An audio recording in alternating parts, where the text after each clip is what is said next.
সুপ্রিয় শিক্ষার্থীবৃন্দ, আসসালামু আলাইকুম। নিশ্চয়ই যে যেখানে আছো ভালো আছো। আমি আলহামদুলিল্লাহ তোমাদের দয়ায় ভালো আছি। তো আমরা আজকে সরাসরি আমাদের আজকের ক্লাসে চলে যাব। তাহলে ঠিক আছে, তোমরা ঝটপট তোমাদের খাতাটা রেডি করে ফেলো। খাতাপত্র রেডি করো, আমরা এখনই ক্লাসে ঢুকবো ইনশাআল্লাহ।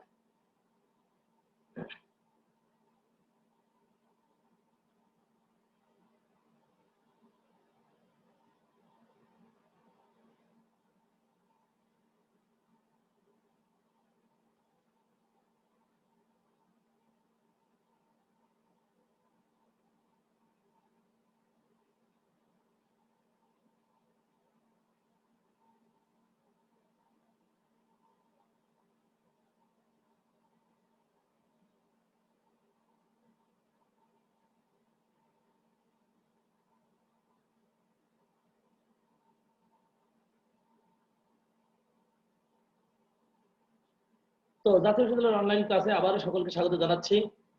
করোনাকালীন শিক্ষা কার্যক্রম চলমান রাখার স্বার্থে জাতীয় বিশ্ববিদ্যালয়ের উদ্যোগে অনলাইন ক্লাসে সংযুক্ত হতে পেরে আমি আনন্দিত। সবাইকে স্বাস্থ্যবিধি মেনে চলার আহ্বান জানাচ্ছি। আজকে আমাদের ক্লাসের বিষয় হলো অনার্স প্রথম বর্ষের পদার্থবিজ্ঞান কোর্স কোড 21701। কোর্সের নাম হলো বলবিদ্যা। আর আজকে আমাদের ক্লাস নম্বর 6। লেকচারের শিরোনাম হলো নিউটনের সূত্রের প্রয়োগ ও ভরবেগের সংরক্ষণ সূত্র। আমরা এই দুইটা জিনিস আজকে দেখার চেষ্টা করব। আর এ পর্যায়ে আমি তোমাদের সাথে আছি বিএম নাহিদ নওয়াজ, প্রভাষক পদার্থবিজ্ঞান বিভাগ, সরকারি এমএম কলেজ যশোর। এখানে আমার ইমেল অ্যাড্রেস দেওয়া রয়েছে। তো ঠিক আছে, তাহলে চলো সুপ্রিয় শিক্ষার্থীবৃন্দ, আমরা আমাদের ক্লাসে আজকে জয়েন করি। আজকের আলোচনার সূচিতে আমরা ইতিমধ্যে দেখে ফেলেছি যে আমাদের ভরবেগের সংরক্ষণ সূত্র, নিউটনের সূত্র, অর্থাৎ আমরা 1 নম্বরে পড়বো F = ma সূত্র প্রতিপাদন, নিউটনের দ্বিতীয় সূত্র থেকে প্রথম সূত্র প্রতিপাদন, ভরবেগের নিত্যতার সূত্র।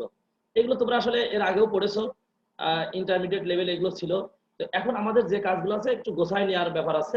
হয়তো ইন্টারমিডিয়েট লেভেলে যেটা ছিল সেটা হয়তো একটু এলোমেলো ছিল, এখন আমাদের একটু গোছায় নিতে হবে। তাহলে ঠিক আছে, সোজা চলো আমরা 1 নম্বর সূত্র প্রতিপাদনের দিকে মনোযোগ দিই। প্রথমে আছে F = ma সূত্র প্রতিপাদন করতে হবে। আর এই সূত্র প্রতিপাদন করার ক্ষেত্রে আমাকে ছোট্ট একটা চিত্র সহযোগিতা নিতে হয়েছে। তোমাদেরকে মাথায় রাখতে হবে, যখন কোনো ইকুয়েশন প্রমাণ করতে হয় তখন ওই ইকুয়েশনের মধ্যে যত ইনফরমেশন আছে সেই ইনফরমেশন গুলো কোনো না কোনো চিত্রের মধ্যে যদি আনা যায় তাহলে সেটা প্রমাণ করতে কিন্তু আমাদের জন্য সুবিধা হবে। তাহলে আমরা প্রথমে আছে এফ এবং এম আর এ, তিনটা জিনিস। একটা আছে বল, একটা আছে ভর, আর একটা হচ্ছে ত্বরণ। তাহলে আমরা একটু দেখি। প্রথমে তোমরা একটু আমার কার্সারটা একটু খেয়াল করলে বুঝবা। এম ভরের একটা বস্তু এখানে দেওয়া আছে, তখন তার আদিবেগ কিন্তু ভি নট। এই যে আদিবেগ ভি নট টি সময় পরে সে কিন্তু একটা নির্দিষ্ট দূরত্ব অতিক্রম করে ভিবেগ প্রাপ্ত হয়। আমি আবারও বলতেছি, খেয়াল করতে হবে। এম ভরের একটি বস্তু ভি নট বেগে চলছে, এরপরে বাইরে থেকে এফ বল প্রযুক্ত করা হলে এটি টি সময়ে একটা নির্দিষ্ট দূরত্ব অতিক্রম করে ভি বেগ প্রাপ্ত হয়।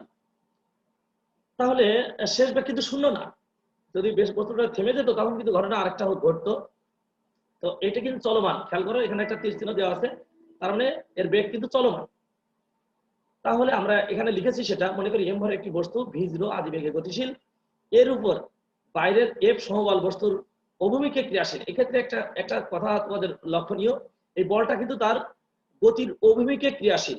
এমন না যে এটা তার বিপরীত দিকে কিংবা তার গতির পথে বাধা সৃষ্টি করেছে, এরকম কিন্তু না। যে বেগটা সে আছে সেই বেগের অভিমুখেই এই এফ বলটা প্রযুক্ত করা হয়েছে, ফলে তার বেগ কিন্তু আরো বেড়ে গেছে। তাহলে আমরা পরে তাহলে আমরা একটু পেতে পারি, এই বস্তুর আদি বেগটা আমরা একটু বের করে ফেলতে পারি। তাহলে বস্তুটির আদি ভরবেগ কি? mv নট, এবং শেষ ভরবেগ হবে mv। আমরা কেন আদি ভরবেগ mv নট হবে তোমরা এটা দেখলেই বুঝবে, যে আদি ভর হচ্ছে m আর v নট হচ্ছে তার বেগ। তাহলে আদি ভরবেগ হলো m আর v নট, এই দুটার গুণফল। ভর এবং বেগের গুণফলকে ভরবেগ বলা হয়। শেষ ভরবেগ হচ্ছে শেষ বেগ এবং ভরের এই দুটোর গুণফল, এটার নাম হচ্ছে শেষ ভরবেগ। তাহলে আমরা আদি ভরবেগ পেয়ে গেছি mv নট এবং শেষ ভরবেগ পেয়েছি mv। তাহলে আমাদের বস্তুর ভরবেগের পরিবর্তন হলো mv মাইনাস mv নট। কি আমার এই পর্যন্ত কি কথা বুঝতে পেরেছো? কারণ কি দেখো, ভরবেগ হলো আদি ভরবেগ এবং শেষ ভরবেগ। তাহলে আমরা ভরবেগের পরিবর্তন বলতে বুঝি শেষ ভরবেগ বিয়োগ আদি ভরবেগ। তো সেটাই পেয়েছি। এরপরে আমরা দেখো কি পেয়েছি, ভরবেগের পরিবর্তনের হার।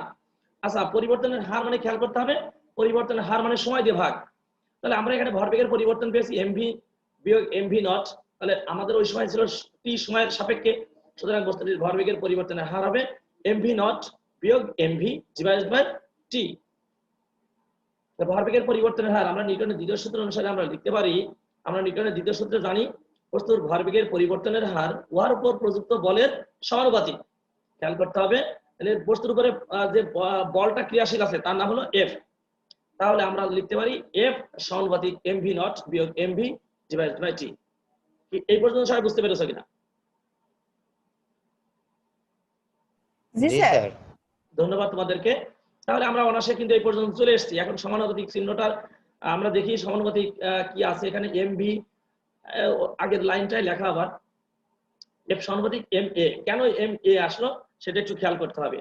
খেয়াল করো, এক্ষেত্রে এর একটা ইকুয়েশন কিন্তু আছে, আমরা জানি এ সমান v minus u v minus v naught divide by t. কেন? ত্বরণের ক্ষেত্রে আমরা সংজ্ঞা জানি, ত্বরণ হলো বস্তুর ভরবেগের পরিবর্তনের হারকে ত্বরণ বলে। আমি আবার বলতেছি, অসমবেগের বস্তুর অসমবেগের পরিবর্তনের হারকে ত্বরণ বলে। এক্ষেত্রে অসমবেগ কেন? এই দেখো, ভি ছিল, ভি নট ছিল এক ধরনের বেগ, ভি আর একটা বেগ, এই দুটো বেগের বিয়োগফল v minus v naught divided by t. এটাকে এম যদি আমরা কমন নিই এখান থেকে, তাহলে এই ক্ষেত্রে আমরা পাই v minus v naught divided by t. তার মানে ভরবেগের পরিবর্তন, সরি ভরবেগ বলছি, বেগের পরিবর্তনের হার v minus v naught divided by t. বেগের পরিবর্তন হলে v minus v naught divided by t, তাহলে বেগের পরিবর্তনের হার হলো এ, আর এটাকে আমরা বলতেছি ত্বরণ। তাহলে এফ সমানুপাতিক এম এ কিন্তু সোজা চলে আসে, আমরা সমানুপাতিক চিহ্ন তুললে পেয়ে যাই এফ সমান কে এম এ। এই পর্যন্ত কারো বুঝতে কোনো অসুবিধা আছে? না স্যার। ধন্যবাদ তোমাদেরকে। তাহলে আমরা আসলে এটা খুব বেশি কঠিন কোনো কাজ করিনি, এখানে আমরা জাস্ট এর মানটা ইনপুট দিয়েছি। তাহলে আমরা এখান থেকে কে হলো সমানুপাতিক ধ্রুবক, একক বলের সংখ্যা থেকে এর মান পাওয়া যায়। এই যে আমরা কেটা এখানে সমানুপাতিক ধ্রুবক হিসেবে ইউজ করেছি, একে আমরা বলতেছি, এটাকে আমরা একক বলের সংজ্ঞা থেকে এর মান আমরা পাই। তাহলে একক বল কারে বলে সেটা যদি আমরা জানতে পারি, তাহলে অনায়াসে কিন্তু আমরা এখানে কে এর মানটা বের করতে পারি। একক বল কারে বলে খেয়াল করতে হবে, কোন বস্তুর উপরে যদি 1 নিউটন বল প্রয়োগ করলে, তার 1 কেজি ভরের কোন বস্তুর উপরে যদি 1 নিউটন বল প্রয়োগ করলে যদি তার ত্বরণ হয় 1 মিটার পার সেকেন্ড স্কয়ার, তখন কে এর মানটা কি হবে? ওই মানগুলো বসালে কে এর মানটা আমরা এখান থেকে অনায়াসে পেতে পারি। কিভাবে দেখো একটু খেয়াল করো, এম হলো 1 কেজি, এ হলো 1 মিটার পার সেকেন্ড স্কয়ার, আমরা জানি ত্বরণের একক, এবং এফ হলো 1 নিউটন, এখানে এন বড় হাতের দিলে ভালো হতো। 1 নিউটন হলে কে হবে কি 1। কিভাবে হয় খেয়াল করো, আমরা যদি ওইখানে বসায় দিই তাহলে আমরা সোজা পেয়ে যাই এফ সমান এম এ। কিভাবে খেয়াল করো, এখানে এফ এর মান 1, এম এর মান 1, এর মান 1, তাহলে আমরা কে এর মান পাই 1, তাহলে আমরা অনায়াসে পেতে পারি অতএব এফ সমান এম এ। কি এই পর্যন্ত কারো বুঝতে কোনো অসুবিধা আছে? না স্যার। ধন্যবাদ, ধন্যবাদ তোমাদেরকে। তাহলে আমরা যদি এটা একটা মাত্র বলের ক্ষেত্রে প্রযোজ্য ছিল, একটা যদি বল আমরা কোনো বস্তুর উপরে ক্রিয়াশীল করাই, তোমরা যদি চিত্র দেখো তাহলে ওখানে একটা মাত্র বল ক্রিয়াশীল ছিল। এক্ষেত্রে কিন্তু আমরা একাধিক বলও কিন্তু আমরা এখানে ইউজ করতে পারি। একাধিক বল যদি আমরা ইউজ করতাম তাহলে আমরা এখানে এফ এর ফাংশনটা কেমন পেতাম সেটা একটু দেখে আসি। একাধিক বলের ক্ষেত্রে সামেশন অফ এফ সমান এম এ হবে। কেন? তখন একাধিক বলও কিন্তু ওই বলের সমষ্টি কিন্তু যোগ হয়ে আসতো, তখন ওই ত্বরণগুলো কিন্তু আলাদাভাবে যোগ হয়ে আসতো, ফলে তখন একাধিক বলের ক্ষেত্রে সামেশন অফ এফ সমান এম এ হতো। কি আমার কথা কি বুঝতে কোনো অসুবিধা আছে?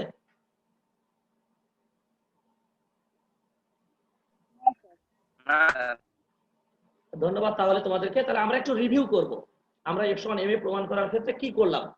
সেক্ষেত্রে আমরা প্রথম করলাম কি, প্রথমে আমরা বস্তুটির আদি ভরবেগ বের করেছি, এরপরে শেষ ভরবেগ বের করেছি, শেষ ভরবেগ থেকে আদি ভরবেগ বিয়োগ করেছি, ভরবেগের পরিবর্তন পেয়েছি, এরপরে আমরা ভরবেগের পরিবর্তনের হার নির্ণয় করেছি। হার নির্ণয় করা হয়ে গেলে আমরা নিউটনের দ্বিতীয় সূত্র থেকে আমরা জানি বস্তুর ভরবেগের পরিবর্তনের হার উহার উপর প্রযুক্ত বলের সমানুপাতিক। আমরা সেই কাজটাই করেছি, তোমাদের স্ক্রিনে দেখতে পাচ্ছ যে এফ সমানুপাতিক m V minus M V naught divide by t, এটাই আমরা আসলে করেছি। করার পরে আমরা এখান থেকে ত্বরণের মানটা বের করেছি, আমরা জানি ত্বরণ এ সমান v minus v naught divide by t, সেই মানটা বসাইছি। সেখান থেকে সমানুপাতিক চিহ্ন তুললে কে এর মান বের হয়েছে, কে পেয়েছি একটা সমানুপাতিক ধ্রুবক, আর সেটা আমরা একক বলের সংখ্যা থেকে ওই কে এর মানটা আমরা বের করতে পারি। অতএব f সমান m a। এটা আমাদেরকে মুখস্থ করার কোনো ফাংশন নাই, ফাংশনটা হচ্ছে ধাপগুলো আমাকে পর্যবেক্ষণ করতে হবে, আমরা কোন ধাপের পরে কোন ধাপটা আসতেছি। ক্লিয়ার? জি স্যার। ধন্যবাদ তোমাদেরকে। জি স্যার। তাহলে আমরা সোজা 2 নম্বর অপশনে চলে যেতে পারি। 2 নম্বর অপশনে কি আছে খেয়াল করো, নিউটনের দ্বিতীয় সূত্র থেকে প্রথম সূত্র প্রতিপাদন। তাহলে আমরা সূত্র প্রতিপাদন করব, কিন্তু সূত্রই যদি না শিখতে পারি তাহলে আমরা আসলে এটা আমরা কি শিখলাম আসলে। দ্বিতীয় সূত্রটা আমরা বলেছি একটু আগেই, খেয়াল করো যে বস্তুর ভরবেগের পরিবর্তনের হার উহার উপর প্রযুক্ত বলের সমানুপাতিক, এবং বল যেদিকে ক্রিয়া করে বস্তুর ভরবেগের পরিবর্তনও কিন্তু সেই দিকেই হয়। আর প্রথম সূত্র কি আমরা বলতেছি, তাহলে এটা হলো দ্বিতীয় সূত্র। এই দ্বিতীয় সূত্র থেকে আমাকে প্রমাণ করতে হবে প্রথম সূত্র। প্রথম সূত্রটা কি, বাইরে থেকে বাইরের বল প্রযুক্ত না হলে, অর্থাৎ বাহ্যিক বল প্রযুক্ত না হলে স্থির বস্তু স্থির থাকবে এবং গতিশীল বস্তু গতিশীল থাকবে। তার মানে কি, যদি আমরা এফ এর মানটাকে যদি স্থির করে রাখতে পারি, এফ যদি আমরা স্থির হয়, তাহলে আদিবেগ এবং শেষ বেগ একই হবে। কি আমার কথা কি বুঝতে পেরেছো? যদি আদিবেগ, জি স্যার। যদি বস্তুটা স্থির থাকে তাহলে স্থির থাকবে, যদি বস্তুটি গতিশীল থাকে তাহলে গতিশীল থাকবে। এক্ষেত্রে বাইরের বল যদি প্রযুক্ত না হয়, শর্ত একটাই। তাহলে আমরা দ্বিতীয় সূত্র থেকে আমরা কি জানি সেটা একটু লিখে আসি। আমরা এই মাত্র প্রমাণ করলাম, দ্বিতীয় সূত্র থেকে আমরা জানি এফ সমান এম এ। কি আমার কথা কি বুঝতে পারছো? আমার কথা শুনতে কি কারো কোনো অসুবিধা হচ্ছে? না স্যার। ধন্যবাদ তোমাদেরকে। তাহলে এফ সমান এম এ, তাহলে এম এর একটু আগে আমরা এটা লিখছিলাম, কিন্তু খেয়াল করো এর মানটা বসাইছি এফ সমান m V minus M V naught divided by t. এর মানটা বসাইছি, এ হলো ত্বরণ, আর আমরা জানি ত্বরণ সমান v minus v naught divided by t. তাহলে আমরা যদি ওই মানটা এখানে বসাই, তাহলে আমরা অনায়াসে এখান থেকে, আমরা একটু আগেই সংজ্ঞা বলে এসেছিলাম, বাইরে থেকে বল প্রযুক্ত না হলে, অর্থাৎ নিউটনের প্রথম সূত্রে বলা আছে বাহ্যিক বল প্রযুক্ত না হলে স্থির বস্তু স্থির থাকবে, তার মানে আদিবেগই থাকবে, অথবা যদি সে বেগ প্রাপ্ত হয় তাহলে বেগ প্রাপ্তই থাকবে। তাহলে 1 নম্বর সমীকরণকে আমরা কি লিখতে পারি, 0, অর্থাৎ এফ এর মান 0, তাহলে mv minus mv naught divided by t. কি বুঝতে পারছো আমার কথা? গুড। তাহলে আমরা একটু আড়াআড়ি গুণ করব, এখান থেকে আড়াআড়ি গুণ করলে আমরা অনায়াসে পেয়ে যেতে পারি ভি সমান ভি নট।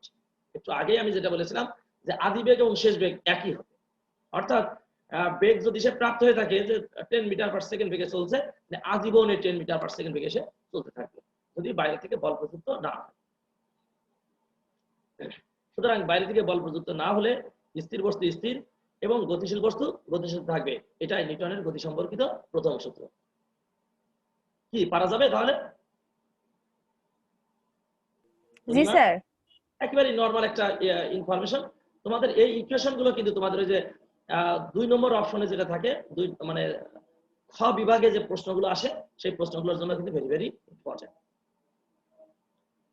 তাহলে আমরা 3 নম্বর অপশনে চলে যেতে পারি, ভরবেগের নিত্যতার সূত্র। আমাদের ওখানে বলা আছে ভরবেগের নিত্যতার সূত্র প্রতিপাদন করতে হবে। আমরা জানি দুই বা ততোধিক বস্তুর মধ্যে বাহ্যিক বল অনুপস্থিত থাকাকালীন ভৌত ক্রিয়া প্রতিক্রিয়া ঘটলে ভরবেগ সময়ের ভেক্টর যোগফল কি থাকবে, ধ্রুব থাকবে। অর্থাৎ আদি ভরবেগ মানে আদি ভরবেগ এবং শেষ ভরবেগ এদের সমষ্টি হবে কি ভেক্টর, ভরবেগ সময়ের ভেক্টর যোগফল হবে ধ্রুব থাকবে। অর্থাৎ আদি ভরবেগ এবং শেষ ভরবেগের সমষ্টি পরস্পর সমান হবে। আমি আবার বলতেছি, দুই বা ততোধিক বস্তুর মধ্যে যদি বাহ্যিক বল অনুপস্থিত থাকে ভৌত ক্রিয়া প্রতিক্রিয়া ঘটে। যে একটা বস্তু, খেয়াল করে তোমরা এখানে চিত্রটা খেয়াল করলে বুঝতে পারবা যে একটা m1 ভরের বস্তু কিন্তু চলছে u1 আদিবেগে, m2 ভরের বস্তু ut আদিবেগ নিয়ে চলছে। তখন a আর b অবস্থানে আছে বস্তু দুইটা, একটা নির্দিষ্ট সময় t সময় পরে, এখানে t দিলে ভালো হতো, একটা ক্রিয়াকালীন সময় হলো t, এই দুইটার মধ্যে সংঘর্ষ হলো। একটা যাচ্ছে, পিছন থেকে আরেকটা আঘাত করছে, করার পরে তারা কিন্তু সামনের বস্তু কিন্তু পিছনের বস্তুর উপর একটা হালকা ধাক্কা দিবে। মানে আমরা যদি এরকম হয় যে একজন হাঁটছে সামনে, আরেকজন পিছন থেকে যদি একজন এসে ধাক্কা দেয়, তাহলে সে কি করবে, সে পিছনে ঘুরে দাঁড়াবে না? কি আমার কথা বলো? একজন যদি সামনে আর পিছন থেকে যদি কেউ এসে ধাক্কা দেয়, তাহলে সে কিন্তু হঠাৎ করে ওই বস্তুর উপর একটা বল ক্রিয়াশীল করবে। এই বলের মান হলো আর, এটা প্রতিক্রিয়া বল, আর এই ক্রিয়া হলো এফ। ভালো করে খেয়াল করতে হবে, এই এফ A1 বস্তুটা এ বস্তুটা বি বস্তুর উপরে, অর্থাৎ M1 ভরের বস্তুটি M2 ভরের বস্তুর উপরে একটা হালকা ধাক্কা দিয়েছে। সেই ধাক্কাটা কি? এ বস্তু বি বস্তুর উপরে এফ বল প্রয়োগ করেছে। অনুরূপভাবে বি বস্তু কিন্তু এ বস্তুর উপরে আর বল প্রয়োগ করেছে। কি আমার কথা কি বুঝতে পেরেছো? জি স্যার। তাহলে তখন যে ঘটনাটা ঘটেছে এটা এমন হতে পারে বস্তু দুটো হয়তো একত্রে চলতে পারে অথবা আলাদা আলাদা করে চলতে পারে। এটা আলাদা আলাদা ভাবে চলেছে। আমাদের এই ইকুয়েশনটা আলাদা আলাদা ভাবে দেখো, M1 ভরের বস্তু V1 বেগ নিয়ে চলছে, M2 ভরের বস্তু V2 বেগ নিয়ে চলছে। এখানে আর কোনো বিশ্লেষণ নাই। কি পারা যাবে? জি স্যার, পারা যাবে। গুড। তাহলে আমরা আমরা আমরা যদি আমরা আমাদের মতন করে আবার একটু এটাকে ব্যাখ্যা লিখি। মনে করি M1 M2 ভরের বস্তু এ ও বি অবস্থানে আছে, তখন তাদের আদিবেগ যথাক্রমে U1 এবং U2। কোন একটি সময় টি সময়ে তাদের মধ্যে সংঘর্ষ হলো। সংঘর্ষের ফলে এ বস্তু বি বস্তুর উপরে এফ বল এবং বি বস্তু এর উপরে আর বল প্রতিক্রিয়া বল ক্রিয়াশীল, মানে এ বস্তু বি বস্তুর উপরে এফ বল এবং বি বস্তু এ বস্তুর উপরে আর বল প্রয়োগ করেছে। পরবর্তীতে তারা M1 ভরের বস্তুটি V1 বেগে, M2 ভরের বস্তুটি V2 বেগ নিয়ে চলছে। কি আমার কথা কি বুঝতে অসুবিধা হয়েছে? জি না স্যার। পারা যাবে? জি স্যার। ধন্যবাদ। তাহলে এবার আমরা তাহলে দেখি এখানে আসলে কি লেখা আছে। তাহলে এ বস্তুটির আদি ভরবেগ তাহলে কি হবে? M1 U1। এটা কি বুঝতে অসুবিধা আছে? জি না স্যার। তাহলে বি বস্তুটির কি আদি ভরবেগ কি হবে? M2 U2। আমরা নরমাল মানে আদি ভরবেগ, তার মানে ভর এবং বেগের গুণফল। এ বস্তুর খেয়াল করো তোমরা, এখানে এ বস্তুর এখানে আদি ভর হলো M1 এবং বেগ হলো U1। বি বস্তুর ভর হলো M2, বেগ হলো U2। তাহলে এ বস্তুটির আদি ভরবেগ হবে M1 U1 এবং স্যার আপনার কথা শোনা যাচ্ছে না। এখন কি শোনা যায়? জি স্যার। জি স্যার, শোনা যাচ্ছে। ধন্যবাদ।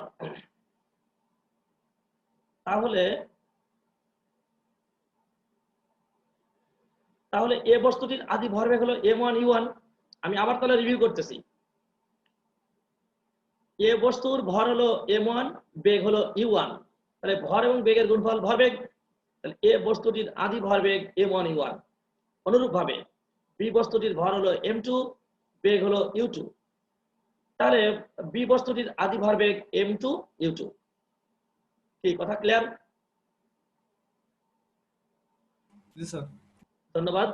তাহলে আমরা শেষ ভরবেগও বের করে ফেলতে পারি এবং বস্তুটির শেষ ভরবেগ, এ বস্তুটির শেষ ভরবেগ M1 V1 এবং বি বস্তুটির শেষ ভরবেগ M2 V2। কি বোঝা যায় কিনা?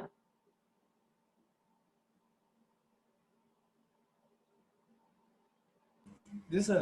কথা আমার কথা শোনা যাচ্ছে এখন? জি স্যার শোনা জি যাচ্ছে। স্যার। ওকে। তাহলে আমাদের এখন কাজ হবে আদি বস্তুটির এ বস্তুটির আদি ভরবেগের সঙ্গে সকল টি সেকেন্ড সময়ে তাহলে আমরা পাই F সমান -r। কেন এটা আমরা পাই? কারণ আমরা জানি ক্রিয়া প্রতিক্রিয়া বল পরস্পর সমান এবং কি বিপরীতমুখী। আর এই কারণে এই মাইনাস চিহ্নটা এসছে। ক্রিয়া প্রতিক্রিয়া বল পরস্পর সমান এবং বিপরীতমুখী, এটা আমরা নিউটনের তৃতীয় সূত্র থেকে আমরা জানি যে ক্রিয়া প্রতিক্রিয়া বল পরস্পর সমান আর বিপরীতমুখী। আর এই কারণেই ক্রিয়া হলো F, প্রতিক্রিয়া হলো R। মানে ক্রিয়া প্রতিক্রিয়া বল পরস্পর সমান কিন্তু বিপরীতমুখী, এই কারণে আগেটা মাইনাস চিহ্ন দেওয়া হয়েছে। কিভাবে বিপরীতমুখী খেয়াল করো। এই এ বস্তুটা যেমন বি বস্তুর উপরে এফ বল ক্রিয়া করেছে, তখন বি বস্তুটা দেখো এই তীর চিহ্নটা দেখো উল্টা, এই বি বস্তুটা এ বস্তুর উপরে আর বল প্রয়োগ করেছে। কি আমার কথা বুঝতে পেরেছো? জি স্যার। ওকে, জি স্যার। গুড। তাহলে আমরা একটু পরের ধাপে চলে যাই। তাহলে আমরা পরের ধাপে আসলে কিছুই না, এফ সমান -r ওইটাই আমরা পেয়েছি, ওইটা আমরা লিখে রেখেছি। ক্লিয়ার?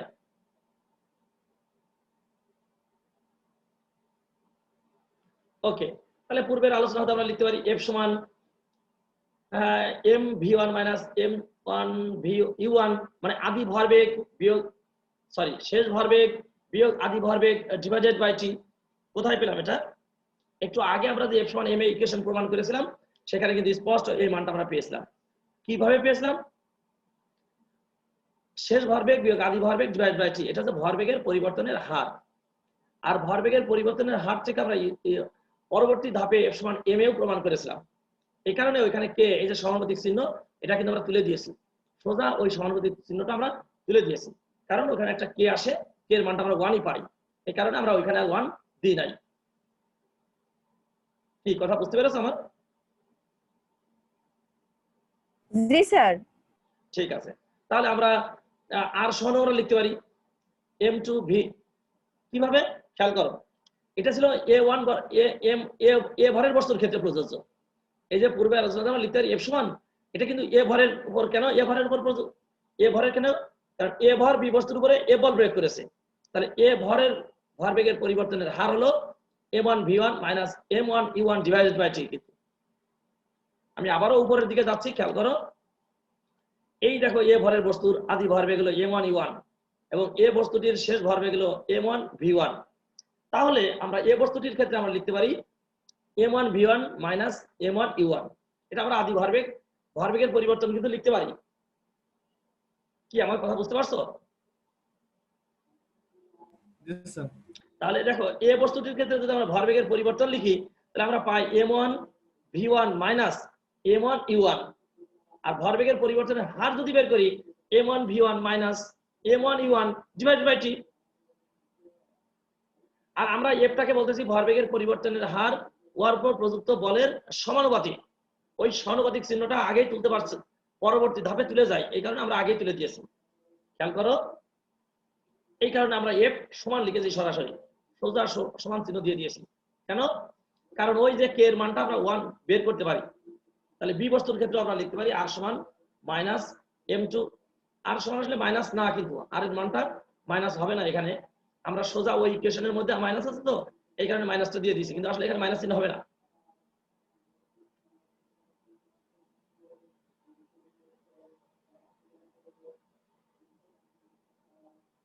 আমরা সোজা এই মাইনাস চিহ্নটা তুলে দিতে পারি এখানে, কারণ ওর এখানে কোনো মাইনাস চিহ্ন দেওয়ার কোনো সুযোগ নাই,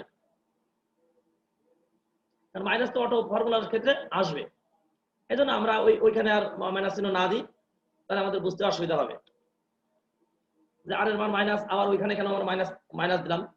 তাহলে আর এর মান আছে m2v1 মাইনাস m2u2। m2u আবার এখানে একটু কারেকশন করতেই হবে। দেখো তোমরা লক্ষ্য করলে বুঝবা যে এখানে আসলে আমাদের একটা মিস্টেক হয়ে গেছে, ওটা আসলে m2v2 হবে।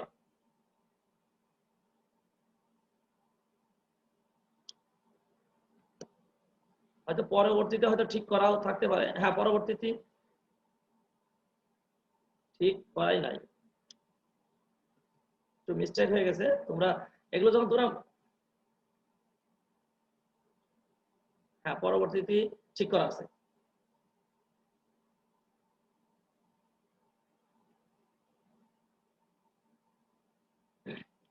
তাহলে m1 আমি দেখো আমরা কিন্তু ভুল ধরতে পারছি, কারণ কি আর এর মানটা m2 আর u2 আর v2 এর ক্ষেত্রে প্রযোজ্য।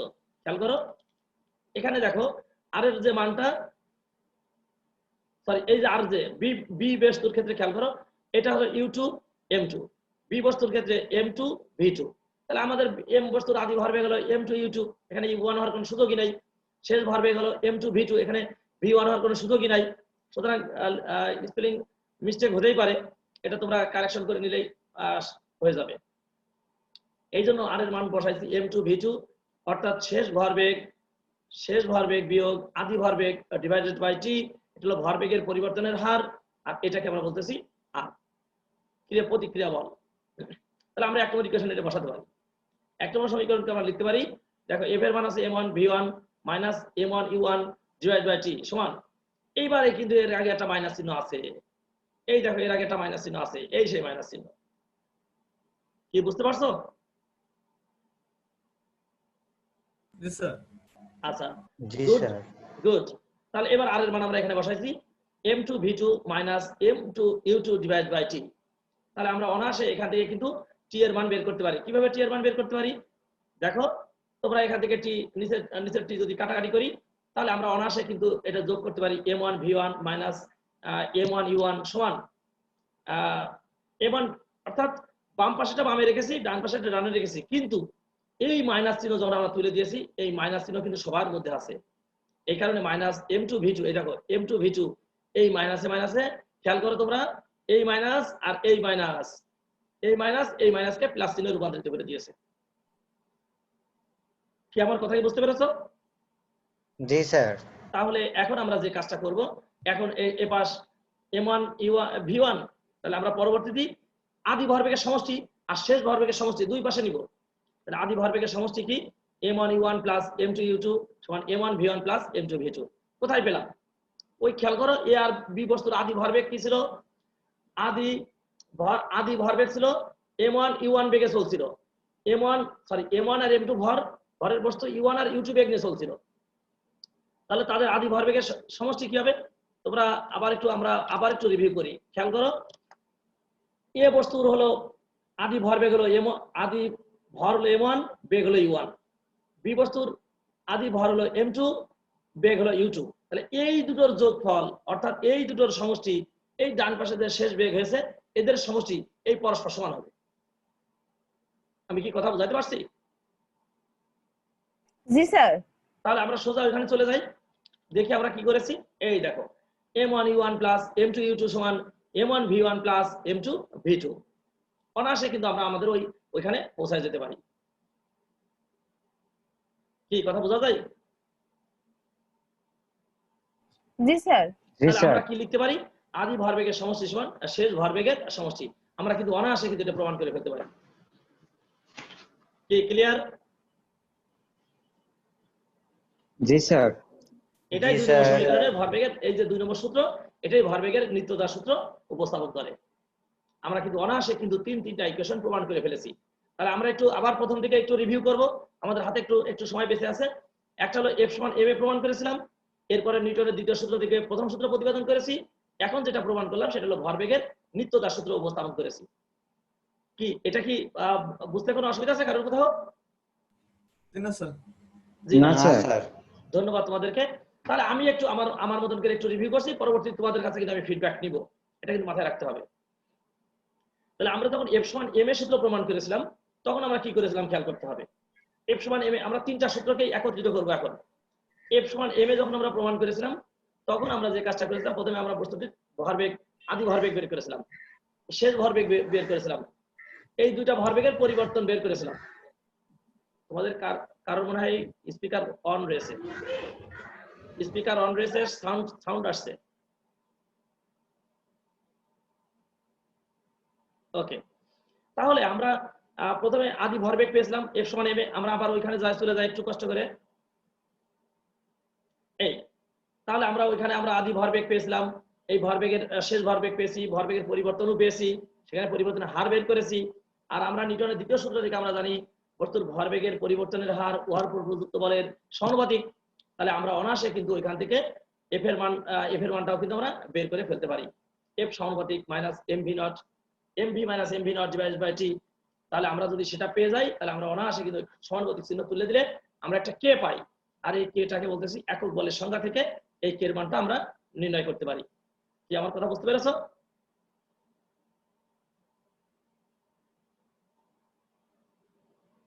জি স্যার।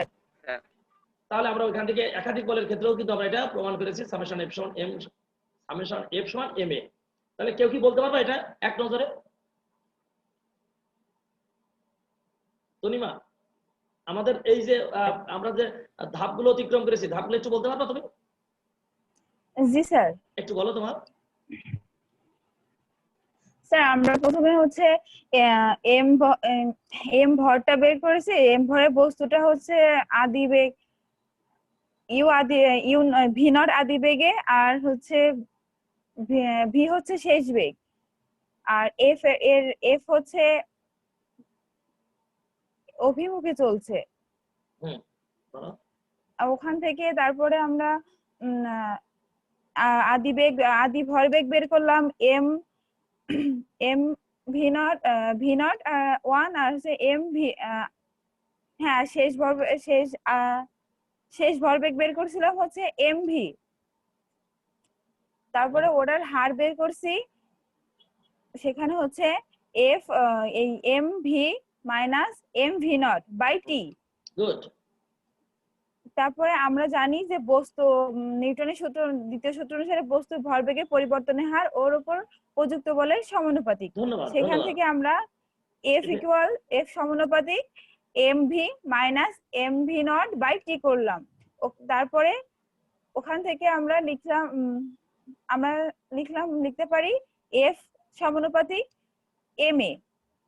গুড সমানুপাতিক চিহ্নটা ওঠানোর জন্য আমরা ওখানে F k ধ্রুবক নিয়ে ma লিখলাম।